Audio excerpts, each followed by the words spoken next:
Welcome back to my YouTube channel.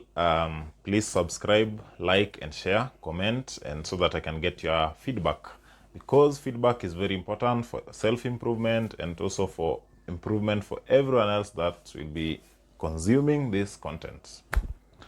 Now moving forward, previously in my previous video, I talked about IELTS, the International English Language Testing System. And I said that the IELTS exam is an exam that you'll be asked to write, especially if you are not from English-speaking countries and you'll be seeking a visa, work visa or student visa, okay? So that's why I'm talking about IELTS, because it's been a concern wherever I come from in my country that people do it frequently right now. So again, without so much ado, I want us to talk about the IELTS writing test. And this is IELTS academic test, okay? So again, like I said before, we have the general IELTS and then we have academic IELTS. So what I'm talking about is the academic IELTS, okay? So I'll talk about the writing section of IELTS. Just like any other exam, IELTS has its scoring criteria. And this scoring criteria is what you need to know as you prepare for this particular exam. Remember, you can be very good at speaking English. You can be very good at writing, pieces in English. But again, for this particular exam, you'll need to know the format that you need to answer or give your responses. So for that reason, I'll be talking about the scoring criteria for IELTS, because this one is a major guide to how you are supposed to be preparing for the exam, and then it also would determine so much how you'd perform in this particular exam, okay? So the scoring criteria for IELTS writing, just like any other section in writing, just like any other section in IELTS, writing has a scoring criteria. So the first scoring criteria for IELTS writing is task achievement. So task achievement is one of the scoring criteria. Secondly, we have lexical resource. Thirdly, we have grammatical range and accuracy. And then the last one, which is also not the least, is the cohesion and coherence.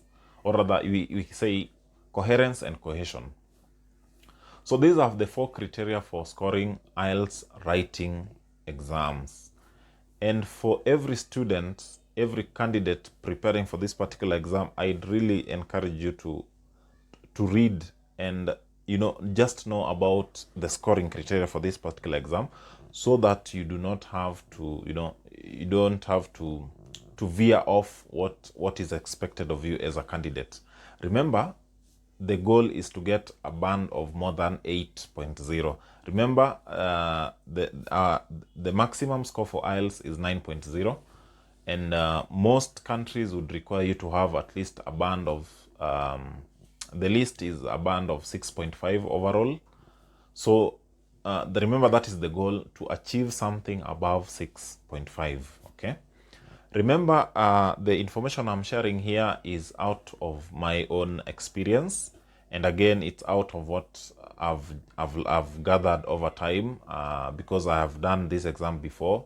So I am sharing what I think might be helpful to another person, okay? So just to give a disclaimer, I am not a trained IELTS tutor. What I'm giving is out of my own experience and out of my own volition.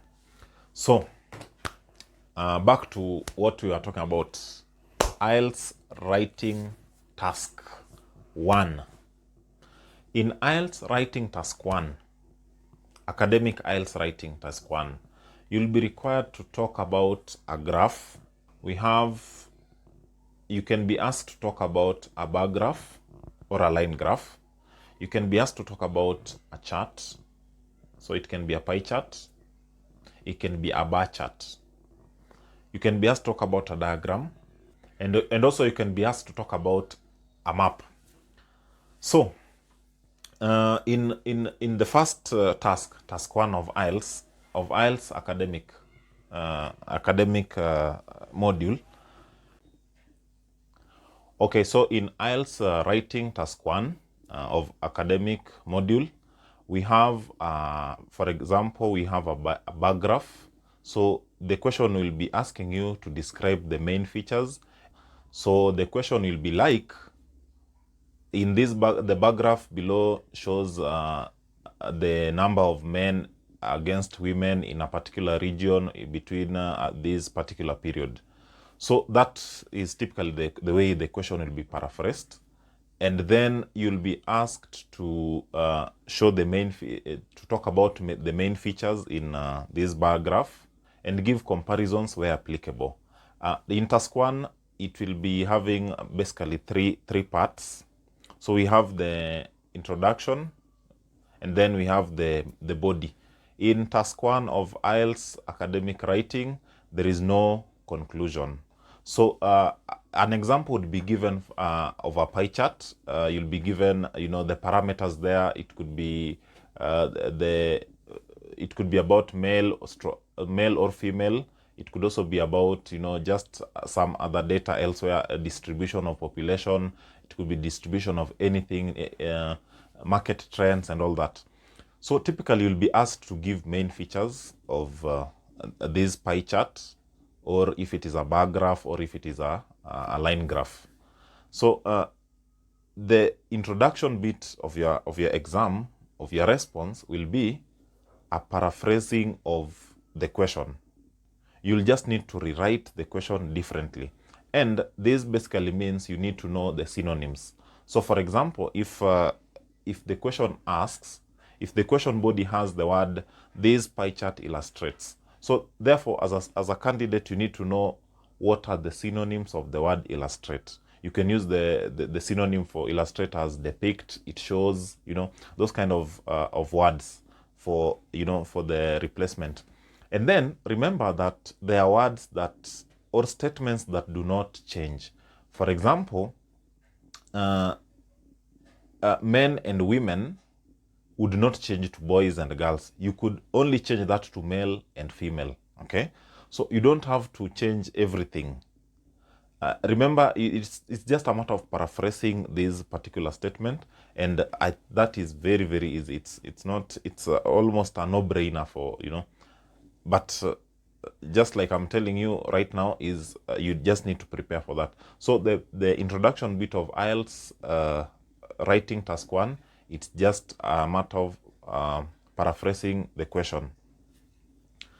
Secondly, we have the body of the writing task 1. So in the body of writing task 1, you'll need to first show, you'll need to point out the trends. You need to have a rich vocabulary on comparisons. Remember, while talking about trends, you'll need to be comparing one variable against another. You can't compare two variables without using transitional statements or transitional words or comparison words, like maybe while this was happening here, this didn't happen here, those kind of things. And remember again, in your task 1, you don't need to give a conclusion. You don't need to give your opinion on the graph you are seeing or on the data that is provided to you.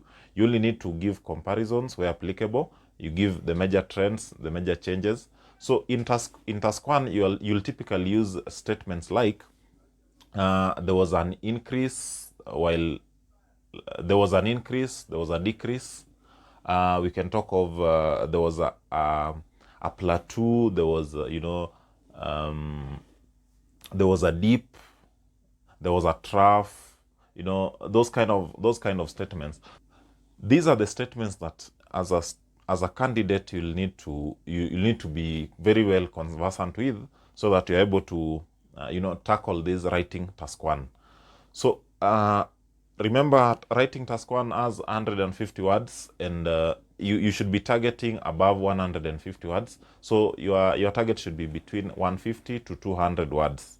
Remember, if you're not very sure about how to go about how to get to 150 words, what you can do is, for every line that you write, it should have at least 10 words. So total it should be no less than 15 lines. That way you'll be able to achieve your 150 words. Remember, time is limited in IELTS exam, so sometimes you might not have the time to count one by one the words that you've written, but you just need to use the lines, and then that will work for you.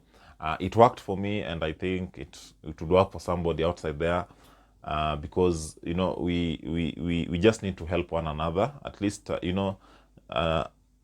a problem shared is halfway solved. A problem shared is halfway solved. So that's why I'm also sharing this with you. So again, in writing task 1, it's a very short. It's the short side of it's the shortest part of writing exam, and in this particular exam you'll be allocated about 20 minutes. In writing task 2 you'll be allocated 40 minutes. So therefore you need to use your 20 minutes so well that you're able to compensate for in the other task 2. Okay, so again, moving forward, in task 2 you'll be asked to write an essay. So the first task 1 is not really an essay, but it's about a description of the chart you are seeing there, or the data that is provided, giving comparisons here and there.